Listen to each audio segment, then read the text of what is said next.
Good morning, everyone, and welcome to Activities for People Living at Home with Dementia. My name is Martha Brown, and I am your volunteer with Dementia Friendly Fort Worth. We are proud to offer this series with funding from the Area Agency on Aging and the United Way of Tarrant County. These programs are recorded and are made available for viewing through a YouTube channel for future use. I am your host for today's activities. And our topic today is the Fort Worth Museum. Fort Worth Museum. I have a bird in my hand. Fort Worth Museum of Science and History. We have Bethany and Lee with us today, and I can't wait to see what they have to share. Yes. Take it away, Fort Worth Science. All right. So our topic today is bison and Native Americans and how they utilize bison in their everyday lives. And so we have a few really fun artifacts that we have in our collection. Obviously, we have a giant bison head next to me. And then Lee is going to come talk about our Native American artifacts and how they utilize bison in its entirety. So I'm going to tell you a little bit about bison. I can zoom in real quick so you can see the head a little better. It looks like one of those mascot things you see at a football game. It really does.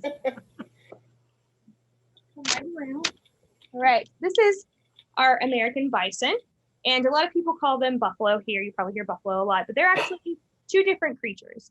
So buffalo, when we use that term, it's actually the water buffalo and the Cape buffalo that live in Africa.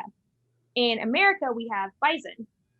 And they look very similar. So when people were traveling around and they saw these, our explorers came and found bison, they called them buffalo because they had seen other animals that were very similar to them. And there are ways to kind of tell the difference. So it's the three H's and a B is how you kind of tell the difference between a bison and a buffalo.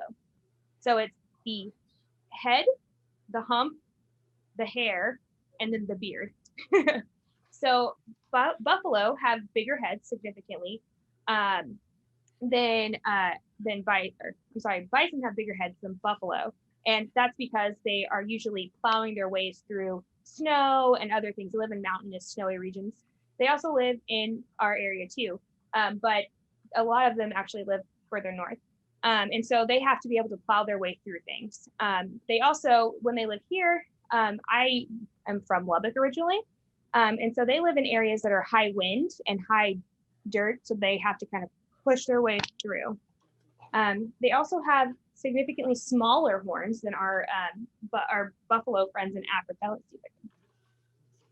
see if you can see his horns or her horns. I don't know which it is, but they're smaller and pointed. A Cape buffalo or a water buffalo, they're going to have longer horns. They actually come out more of a longhorn, because they're going to come out and curve up and be pointed as well. They're just not as big. And then we have our hump here. You can see our hump. Cape buffalo and water buffalo don't have humps. If they do, it's not as significant. But they also, like I said, have those humps to kind of burrow their way through. It's also full of fat to keep them warm when they're in the winter. And then their fur. Their hair is woolly and was actually very important to Native Americans. They used them for everything. They used it for clothing. They use their hide for clothing. They use it for blankets. They use it for carpeting. They'd even use it for their teepees, depending on which Native Americans we're talking about. And they use all of the parts of the buffalo or the bison for a lot of different things. They'd use the horns, they'd hollow them out and use them as, they would maybe use them as spoons or cups, and they even use them in ceremonies. They would use their organs. So their bladder was actually used as a water container, and they used them to carry water around when they were traveling or fighting battles. They would use their bones. Sorry, we have friends coming in. They would use their bones to make beading, and even their teeth. They would use them as a rattle for their babies. They'd use them to shake, or they'd use them to decorate necklaces. So there's a lot of different ways that they would use the bison. And obviously they use them for meat and that kind of thing. And we have a few examples here that Lee is going to tell us about that utilize the bison and different Native American tribes. So she's going to tell you about that. All right. Get closer to the microphone. Can y'all hear me? Yes. Yes. Great. All right. Good morning. And the bison is on wheels. I love that. Yes. You guys can use it on the cart.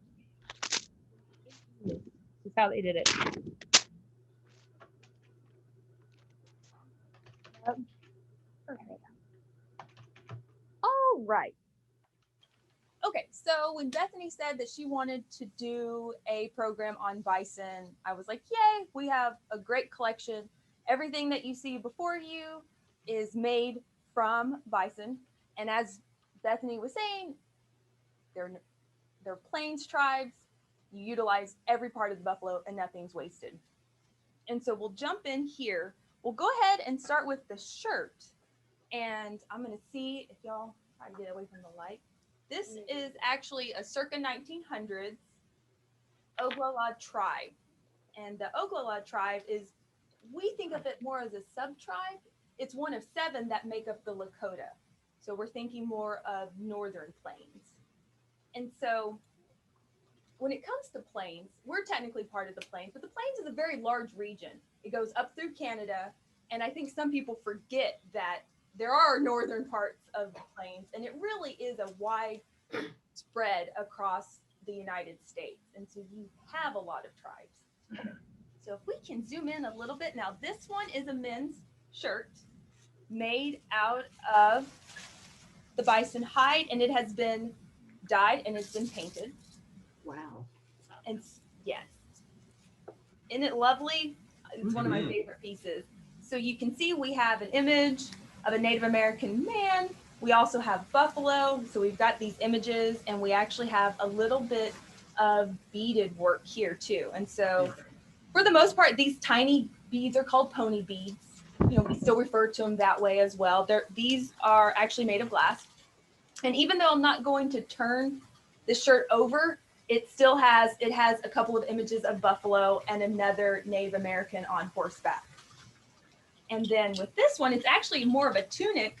It's kind of slit. So it would have gone over another shirt that they would have worn. Now this one, right off the bat, you know, we've got, thank you. We've got red, we've got yellow dyes used here. Probably right off the bat, I'm not going to say this was ceremonial or necessarily even a special occasion. However, there was quite a bit of emphasis placed on this garment, even with this little beadwork here. And so I like to think that this is probably not something that would have been worn on a daily basis. Generally speaking, their attire would have been a little bit more plain, simple. This one would have taken work, as well as the other artifacts that we have here, these moccasins. This took some time. Any type of artistry, beadwork, you have to acquire those materials, and it does take time. And I think, you know, as we bridge off of these artifacts, feel free to jump in or ask additional questions. We can talk about imagery. We can talk about bison. We can talk about maybe how they were made. We can talk about the tribes. Maybe you visited certain reservations or you knew people. So feel free to chime in. If we go off on a tangent, I'm fine. It's cool. We'll go ahead and move on to the moccasins. Well, could I ask a question real quick? Sure. What we got? So you have this as an exhibit in your museum. Do you have to treat it anyway to keep it from drying up, leather drying up or anything? So with this one, yes. And you'll be able to see with the moccasins as well. That's a very good question. Depending on the level of conservation, we do minimal conservation. We try not to, we stabilize said artifact. We try not to do anything too major to it, because then that is actually when a conservator would step in and you would actually pay them, because then you're starting to get into chemical and reactions and things like that. And our knowledge base is not that high. However, we monitor, it's in a climate controlled facility. So we definitely have our dehumidifier. We try to move, we check on this garment and see if there's any, like maybe just a little bit of mold, because sometimes that happens, you know. We don't live in a vacuum. All it takes is a little bit of moisture getting in a box and it settles on leather or, you know, anything, and you have a little bit of mold. Luckily, this one doesn't, but you know, we can remove some of that, and then we make notes to check. And then of course, anything past that, if we're restoring something, that would be work for conservation. And Okay. to me, that Thank was you. very interesting. Yeah, great question. Okay, moving on to, this is a woman's moccasin. This is Apache, and this was considered a dance moccasin. And so we've got, I'm going to lift this here. You can see beadwork, you can see the bells here. And then we've got some fringe. Now the bison hide is actually this part here as well as the sole. But what's cool about this piece, and I'm going to try to see, maybe so, there's actually still a little bit of fur. So which I just thought was interesting because I stumbled upon that yesterday when I was pulling it. I don't know if you can see that here. Okay. You can actually, That's interesting. that is interesting. So you can tell that it was handmade, worn quite a bit, in very fragile condition. So that one's Apache. This one is circa 1870s. And then these moccasins here are men's. Let's see if we can get these here. Cheyenne. These are listed as wedding shoes. And I loved these. Heavily beaded and actually kind of on the heavier side. Believe it or not, They're weighty. they are weighty. There's even beading on the backside. So it's 100% wow. beaded. Wow. And let's just say that this would require a little bit of time. This was not made overnight. Now, what's really cool about these are the colors, but again, because buffalo, bison, I have such a bad habit, bison are so important to these tribes. Now, this is Cheyenne, remember, so Northern Plains. See this mark right here? What do you think this looks like? You see these two blue? Oh, you know, I'm gonna switch it over here. You see these? It actually mimics a bison hoof. Oh. So they even Oh, incorporate okay. it. You kind of see it now. You can't Yeah. unsee it. Now that you okay. say it, Yes, absolutely. And even if we turn it over, you still have a little bit of that imagery. So right there, just, you know, again, a ceremonial shoe worn on a special occasion, that imagery is still present in their ceremonies.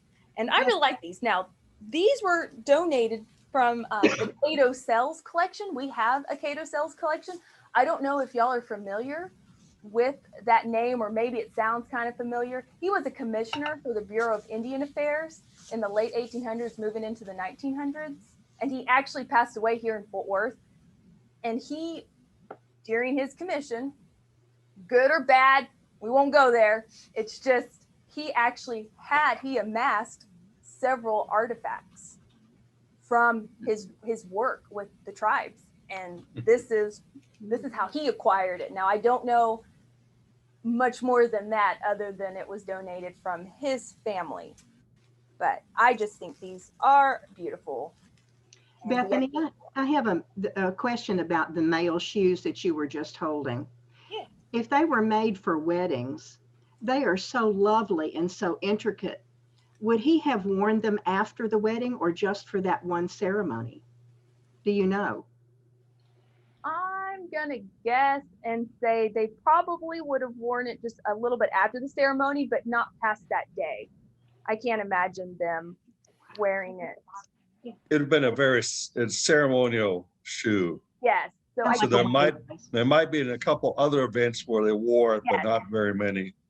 right. And you can tell, you know, they don't look worn. So I can't imagine them wearing them much past the ceremony, because they are in such good condition. Now they're missing a few beads, but there doesn't look like there's anywhere, especially like along the seam, like the sole here. They will probably, they're probably worn probably by more than one man at a time. yeah. I mean, I can definitely see A that. lot of things are passed down generational, so they Oh. may have been passed down through their Got family. family. Like a tuxedo. Yes. Okay. My favorite thing passed down is the shining stone. When they make pottery, when Native Americans make pottery, they have this flat stone that that is very like smooth. They rub it on pottery to make it shiny. So if you ever go to a museum, you see Native American pottery, and it's got that like a nice shine to it. A lot of the times they hand polish it with a stone, and so you see it, and that's something that's very important to their tribes too. So they pass those down. So a lot of generational things come from. We used to have for quite a while actually it was a painting. It was done on bison hide. My father-in-law worked at the not Devil's Lake, Fort Totten Indian Reservation up in North Dakota, Lakota Sioux. Yeah. And this was actually a scene, wilderness scene or Indian scene. And part of the buffalo hide still had the fur on it to represent the buffalo. Yeah. So cool. Yeah. Now we don't have it anymore. Basically, we didn't preserve it the way we should have, and all the hair started falling out, So otherwise, it was really cool. It was done by a friend of my father-in-law's, who was a very famous Indian painter, Rex Moore. And he did a lot of things, but he did that particular one too. That's awesome. Yeah. Yeah. So they utilized everything. They followed them. Yeah. I think, yeah, even their hooves, like you talked about their hooves, they actually would use them they carve them out, make them spoons. They would use them as another canister for any sort of like, if they were painting. So the shirt is painted, whether it's berries or cochineal, depending on what pigment it is. They would use the hooves because they would be two separate pieces, and they'd use those as little bowls for painting. And then they'd make paintbrushes out of tail hair or maybe beard hair and use them to paint their imagery on clothing or maybe sometimes cave paintings, depending on what tribe and where they're located and that kind of thing. So yeah, they had a lot of fun things. I think you said even there's some sinew on this one, on this moccasin. So there is deer sinew. and bison in this one. And Okay. everything has the glass pony beads, and then we've got just a little bit of metal for these bells. And this may be a question for you that I have. Mhm. The glass beads, did they make their own beads? It would have been traded. Trade for them, yeah. So and we could go off on a tangent and talk about some beads. As far as the bead market, the bead making industry, we could talk about beads. But they would have been traded. And those beads probably have a great story just as far as how they made their way to the person who put together this shoe. Yeah. Would have been interesting because we're talking about when it comes to beads, just roughly put, we're talking statewide, international by the time, they trade with other tribes, they trade with Anglo-Americans, who knows, just however they acquired said beads. Can I ask you another question, please? Yeah, of course. Get back to the paint. Do you know how they got their pigments? Are they from clay or minerals or? It kind of depends. So the reddish here could be from cochineal beetles that live on prickly pear cactus. Okay. I could go on that one too. Your tangent. I could go on a tangent that was a fun about one. cochineal. Or it could be even from berries. They would crush up berries, use different kinds to make. Okay. This blue could be not again berries maybe.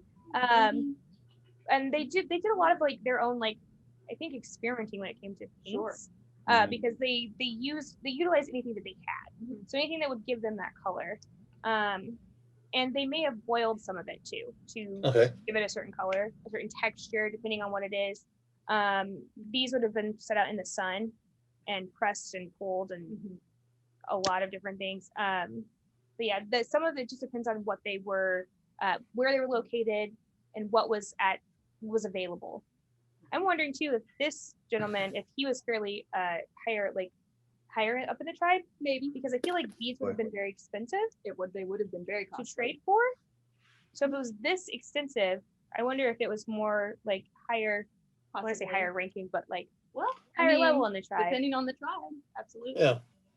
And we also have ochre too. So we've got a little bit of this yellow is actually present. Mhm.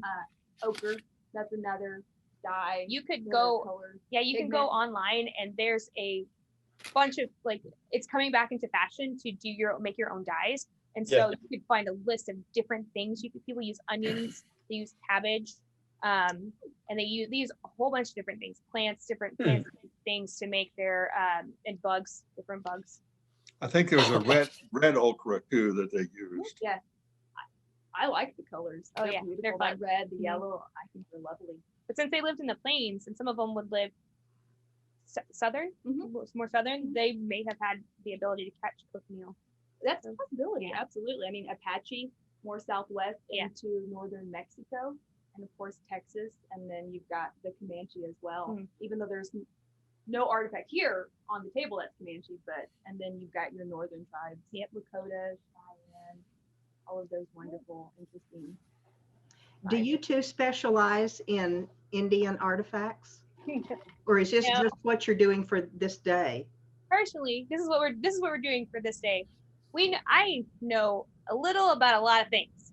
You do. That's what museum professionals do. We know a little bit about a lot of different topics. Lee would probably have a lot more knowledge when it came to a general overview of everything in our collection. I'm getting more introduced to the collection because I don't work with it directly. I work in our education department, and so I get to learn about things when I teach with them. In the past, I got to do a whole bunch of classes on bison and Native Americans and how they would use it in different things. And so I kind of brought that here because I knew we had a giant bison head, and I've been wanting to find an excuse to bring it and use it. Just build a program. I'm going to build a program around the giant bison head. And that's kind of how a lot of the program topics come about. If there's something oh yes, we do have a flamingo that is awesome, and we may do something on that. But also, if you want to tell if there's any sort of topic that you may be interested in, and we have something that is relevant, like we have something in our collection into a topic, you can also let Gail know, and then whenever we come on, we can find something in our collection or a few things in our collections that we could talk about what kind of topic you want. So if you're Bethany and Leah, thank you very much. I have to leave Hello, to go to Steve. another Thanks. meeting, but Hi, Steve. thank you so much for it. I appreciate it. Yeah, I hope you come back. we'll be here. All right, thank you. Have a good day, Steve. Yay. Bye. Yeah. Poof.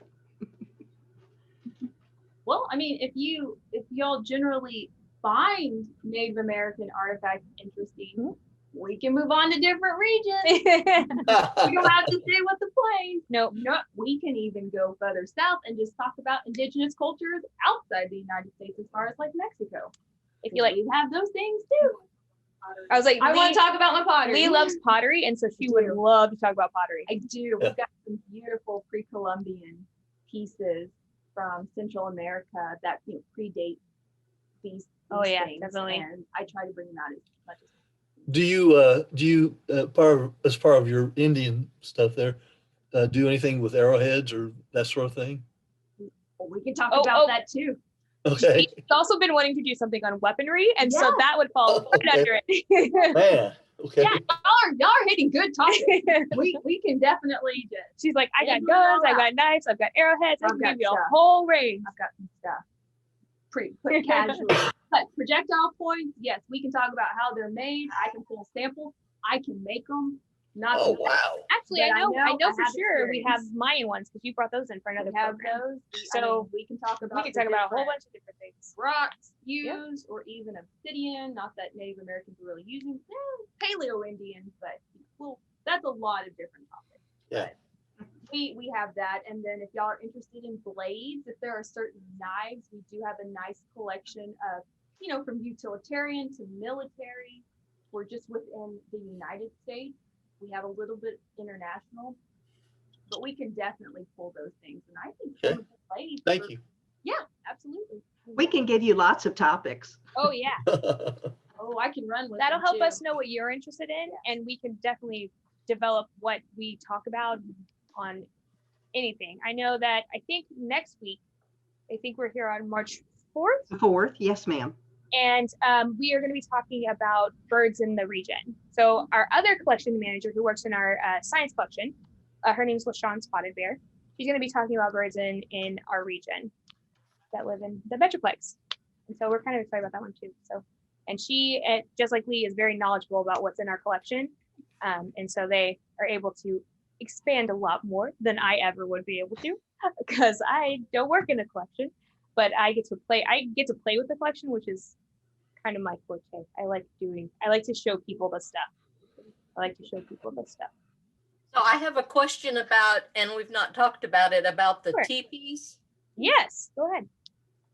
Were they painted with the same type of intricate designs as the shirt? Most of them no, because they were used for migratory, is that the good word for it?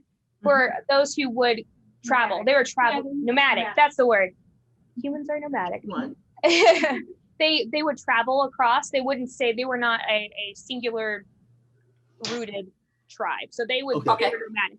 So they were more like their normal clothing. They would be usable and durable. They wouldn't be painted because there wouldn't really have been a point. Okay. Now there may be other things that they would have painted a teepee for. Maybe the chief had a more fancy teepee. I don't know, but Lee might. Ownership. Yeah, Maybe. yeah. Just a little bit to just differentiate. To know who's Okay. what, who belongs to what, and that kind of thing. Because they would travel. They were easy to pick up and take, like tents. They were easy to break down, Right. pick up, and move along. So, yeah. Thank you. But for bison, they would use their hides and some of their sinew as rope. They would pull it, make it rope. Yep. They even use that in bows and I think atlatls. So, no, not atlatls. Yeah, atlatls. Yeah.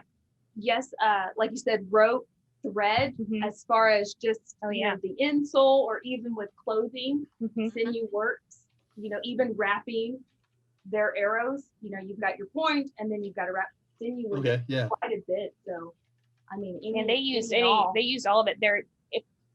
Of organs, I said the bladder, they would dry it out and use it as a water container, but they also use like the heart and everything. They use those for like ceremonial purposes or as like a sacrifice, depending on the tribe.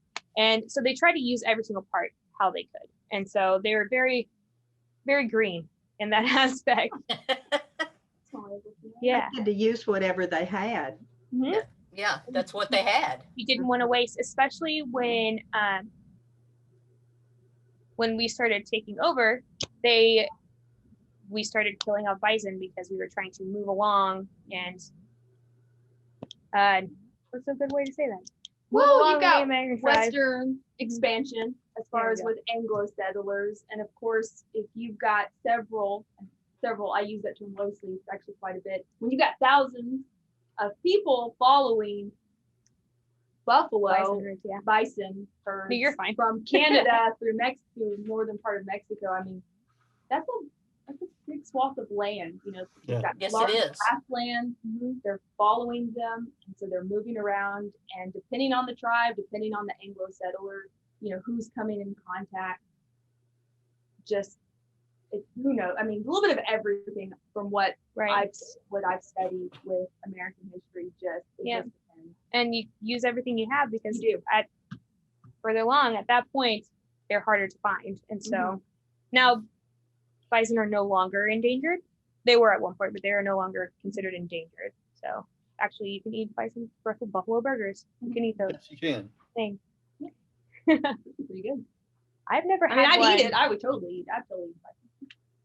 I've never had one, mostly because I haven't been in a region where I've actually stopped to try to eat one because I've been traveling through. And my favorite is going when I went through Oklahoma and you'd be on the side of the road and just be like bison burger or buffalo burger. I was like, well, we can't stop, so there's no trying that, but next time. Wow. So, Oh yeah. And I always think this is interesting. This is something that I just feel the need to tell people when it comes to indigenous tribes of North America. Bethany was right when they utilized everything of a bison or a deer, which whatever they killed or whatever they found, they would utilize it in some way. And then a lot of people, when they think of plains, it's one of those things where that is what people, for lack of a better term, think of when you say Native American. They instantly think of more of a plains person. They think of these items. And that's not bad.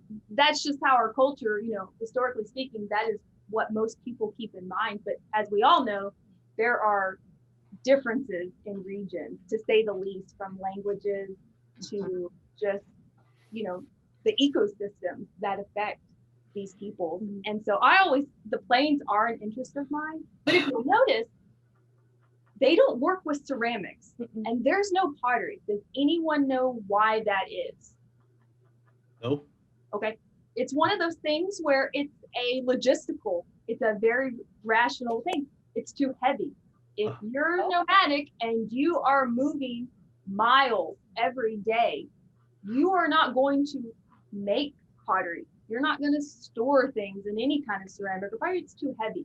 So definitely utilizing organs, skin, horns. They are going to be making all of their bags, their storage containers out of those things, which are incredibly lighter. But when we talk about ceramics, and should we do a program on ceramics, you'll find that that is a highly distinguishable characteristic when it comes to different tribes, is if they actually created pottery, because that sends you on a completely different trajectory for the culture. So I always think that's interesting. Great point. Plains people, Yeah. they're not making pottery. No. They don't have time, No. and it's too heavy. Create the ovens even. Or to create the ovens, because they're not. I mean, there are a few that were probably semi-nomadic that would have different settlements that would move, but again, I use that term very loosely because they really didn't. They didn't make I films. never thought of it. Okay. So it's just kind of one of those things where you think slightly different about Native American tribes, and that, to me, that's always been one where you're like, oh yeah, this makes complete sense. Yeah. I tell people, It's about survival. it is about survival. So, what works best for your tribe? Oh yeah. Yeah, and most of the Plains Indians, since they were nomadic, they wouldn't have been. They follow bison, so they wouldn't have been into things like. We always talk about coming in and them teaching us how to grow corn and that kind of thing. Plains Indians not as likely to do that because, like you said, they don't. They travel, so they don't have time to tend and harvest and take care of crops. Yeah. So bison were very important because they were one of the few things that they could utilize. Berries were another, but those grow wild. So foraging.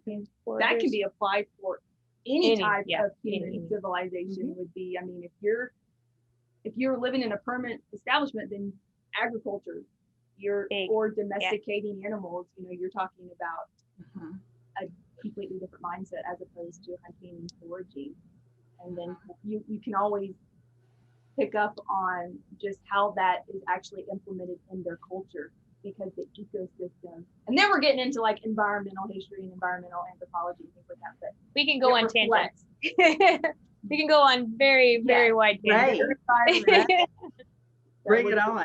I think that's all very interesting to think about why they didn't do certain things. But I'm curious how the two of you got interested in the science and history and the collection piece related to the museum.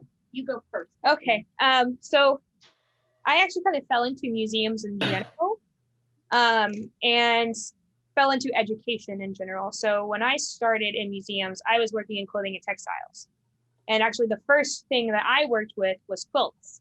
We had a huge exhibit on quilts, and I got to help develop the exhibit for that.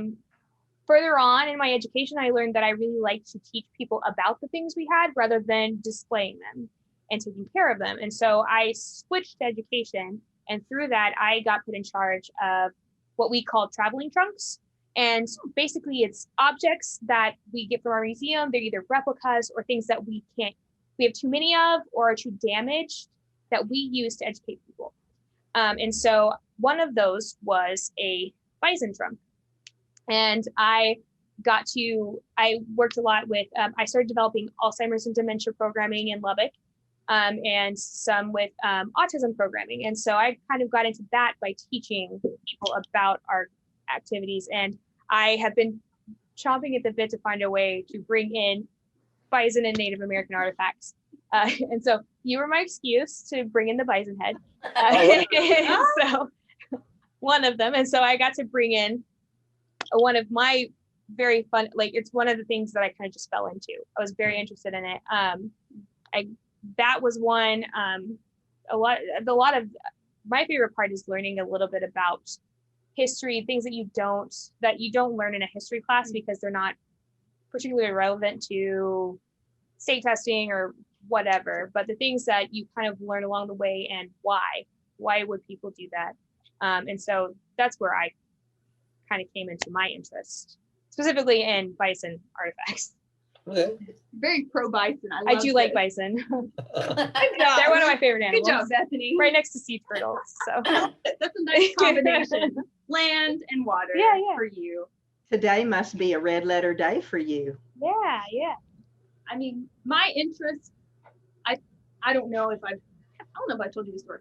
My interests go back, I think I was 13 and my parents and I took a vacation and my mom's like, we need to go. She goes, I want to take you to Mesa Verde. I want to go to Colorado. She goes, I want to show you these. And that was it. I'm not going to say it was an epiphany, but Pretty close.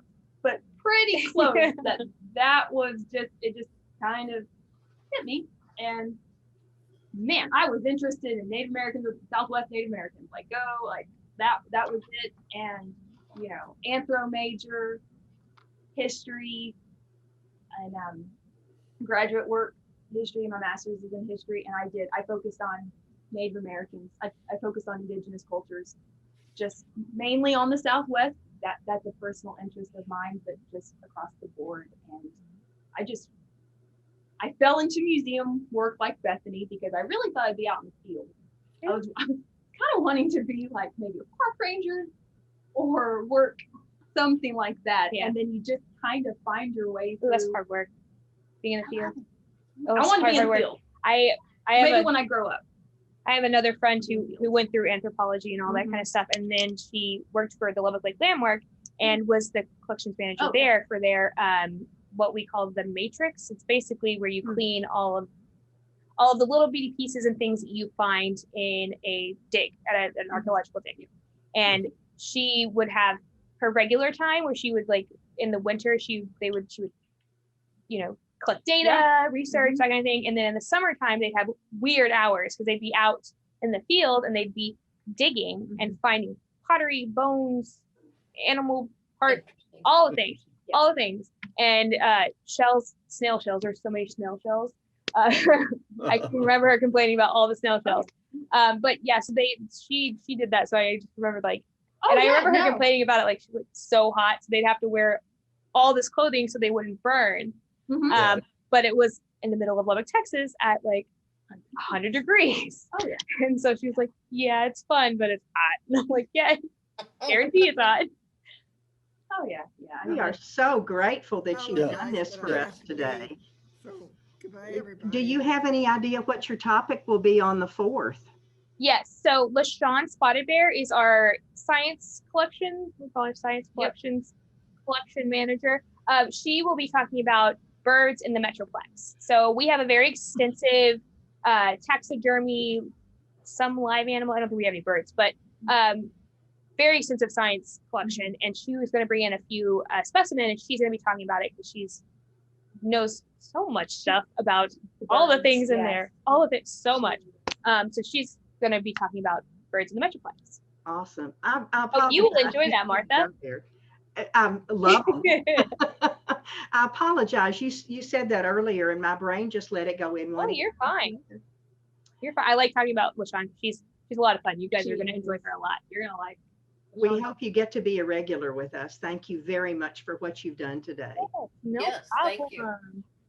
Do you have any more questions? If, like I Nope. said, if you have any suggestions on topics, even if you don't know if we have anything, you just send us a list, and we will definitely look and see if we have options. So think of whatever you enjoy, and we can figure out a way to bring it in. Thank you.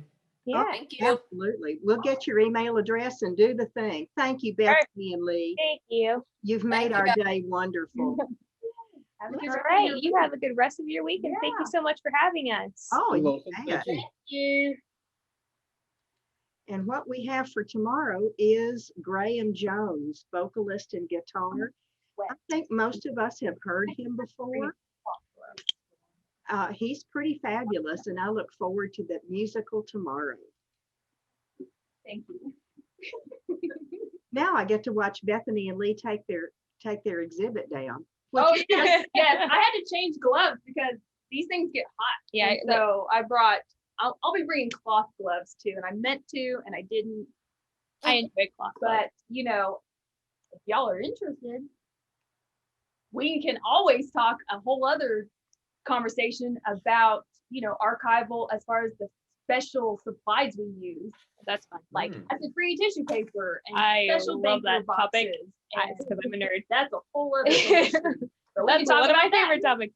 because that's what we use to preserve these items. Textile boxes, certain things. I mean, it just, we do the best we can.